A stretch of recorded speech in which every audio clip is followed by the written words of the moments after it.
Welcome back to Shemsuniverse. So today, guys, we're going to cover Gemini Sun alongside Libra Moon.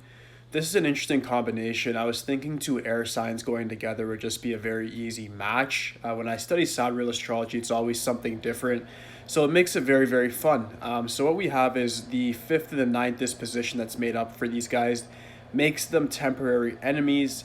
What happens is Gemini is controlling the gut feelings, the instincts, the heart of the person. And then the moon, which is Libra, is controlling the thought process, the thought patterns, and how they're going to make decisions. So they have a bit of a rife between them. So it makes it very difficult to come to a complete decision that they wholeheartedly could say, yeah, they agree with. So this can lead to a lot of indecisiveness throughout life, or them seeming like a different person to different sets of people, which will make them seem superficial or fake. So what the conclusion is really is that Gemini makes them overly ambitious, whereas Libra in the moon side makes them overly compassionate.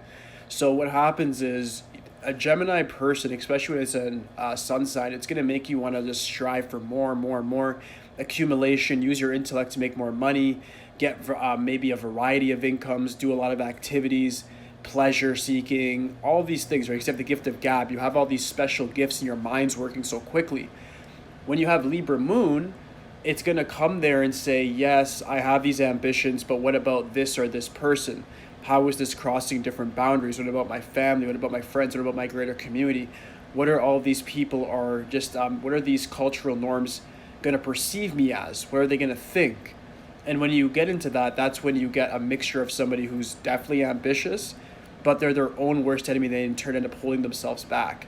The 5th disposition is like a wealth house in Sidereal astrology. It stands for like wealth, fame, righteousness, all of these things. But it has a lot to do with past lives.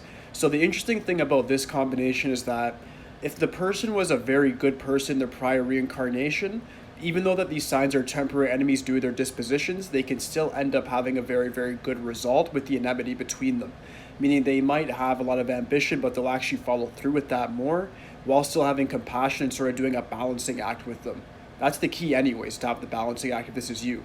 But understand that if you had maybe a not so good past life, it might be a lot harder to balance those things. And even when you do try to balance them, it might seem that like every time you make a decision to be more compassionate or be more ambitious, it seems to be the wrong decision at that given time.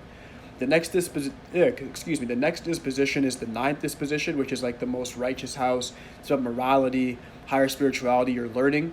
That's where the Gemini part resides. So you just want to make sure that you are putting your intellect towards learning spiritual realizations so that you clear any karmic debt that you may have.